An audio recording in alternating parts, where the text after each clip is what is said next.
Senior White House correspondent Ed Henry with us now. So, Ed, the president is going to be focusing on the economy come Monday from Wall Street, and perhaps he gave us a bit of a prelude into what he'll be talking about when he said this on Wednesday. A full and vibrant recovery is still many months away. But thanks to the bold and decisive action we've taken since January, I can stand here with confidence and say that we have pulled this economy back from the brink. And is this some of what we're going to be hearing on Monday, or will there be more of a looking forward, this is what's next to reshape the economy? Well, absolutely. That was a preview because the president will hit that theme again and again. We've pulled the nation back from the brink. Get ready for that, not just on Monday, but in the days ahead, because number one, this is the Lehman Brothers anniversary, that major bankruptcy that really did put the nation's economy on the brink and really turned this financial crisis into a wildfire. And it's hard to believe that it was only 1 year ago because while the economy's not fully back, he's right, obviously, that there's not a full recovery yet.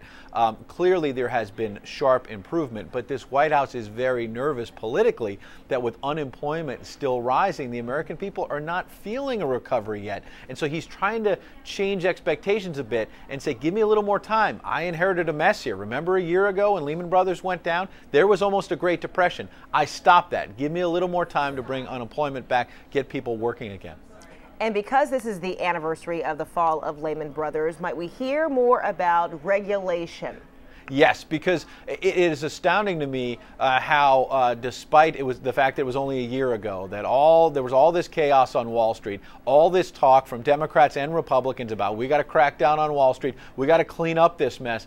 This is what happens in Washington a lot. Once things calm down a little bit and the economy starts coming back and the financial crisis dissipates, the talk of real reform, cracking down on Wall Street, starts disappearing. I was at a dinner a couple of months ago with the Treasury Secretary, Tim Geithner, and he was very optimistic as they were releasing their reform plan that this was going to get through Congress, that this was the right plan. They did release a plan. It's virtually gone nowhere on Capitol Hill. And with the big healthcare fight going on right now, a lot of people have forgotten about it. And the clock is sort of ticking on getting Wall Street reform done by the end of the year because so much of the attention, so much of the energy has been really sucked up by healthcare reform.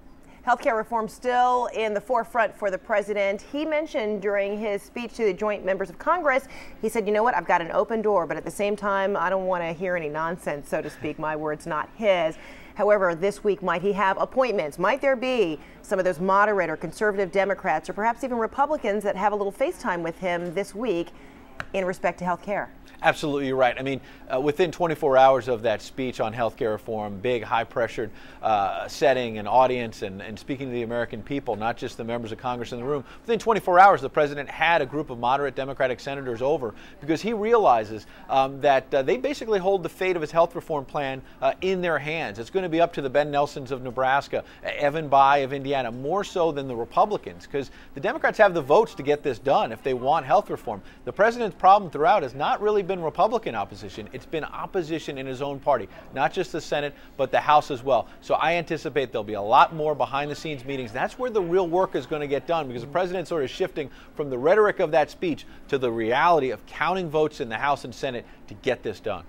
Senior White House correspondent Ed Henry, thanks so much. Thanks, Fred.